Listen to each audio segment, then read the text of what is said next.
आज ये रिश्ता क्या कहलाता है कि कहानी में पूरा परिवार और दर्शक एक बार फिर भावनात्मक उथल-पुथल, टकराव और नई चुनौतियों के बीच फंसे हुए हैं, जहां मुख्य रूप से अरमान, अभीरा, मायरा और मुक्ति की वर्तमान दशा को दिखाया जा रहा है और नए प्रोमो के अनुसार मुक्ति या मायरा को कुछ भावनात्मक संकट या पैनिक अटैक जैसा मोमेंट देखने को मिल सकता है क्योंकि दोनों लड़कियां हॉस्टल लाइफ के तनाव, अलग अलग स्थितियों और अपनों की यादों के बीच उलझी हैं और इनके बीच की तनाव भरी रिश्ता कहानी दर्शकों का ध्यान खींच रही है। गर्व,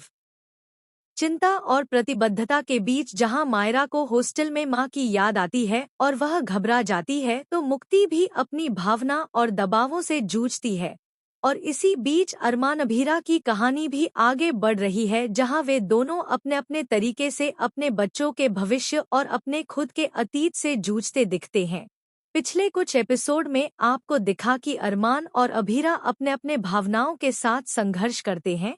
और दोनों अलग अलग घटनाओं में एक दूसरे से नजदीकी या दूरी बनाते हैं, जैसे कि मुक्ति और मायरा का एक ही हॉस्टल रूम में होने पर असंतोष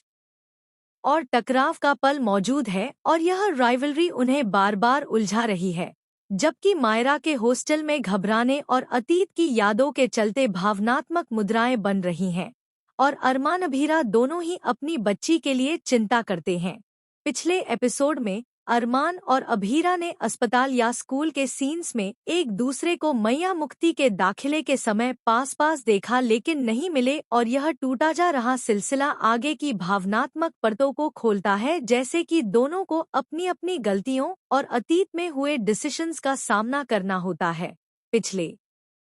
एपिसोड में अर्जुन और विद्या के साथ हुई झड़पें, फोटो के टुकड़े होना और दूसरों द्वारा माफी देने की कोशिशें आदि ने कहानी में नई लेयर जोड़ी है, जिससे अब परिवार में तनाव, रहस्य, संघर्ष और संभावित सुलह के मोमेंट हैं जो हर रोज नए टर्न के साथ दिखते हैं और दर्शकों को बांधे रखते हैं और प्रोमो दिखाते हैं कि आने वाले एपिसोड में इन रिश्तों और स्थितियों में और बदलाव, रोमांच, दिल दहला देने वाले दिल के जंजाल और भावनात्मक उत्मंत्न होने वाली डायनमिक्स देखने को मिलेंगी। जो ये रिश्ता क्या कहलाता है कि डेली ड्रामा व अपडेट।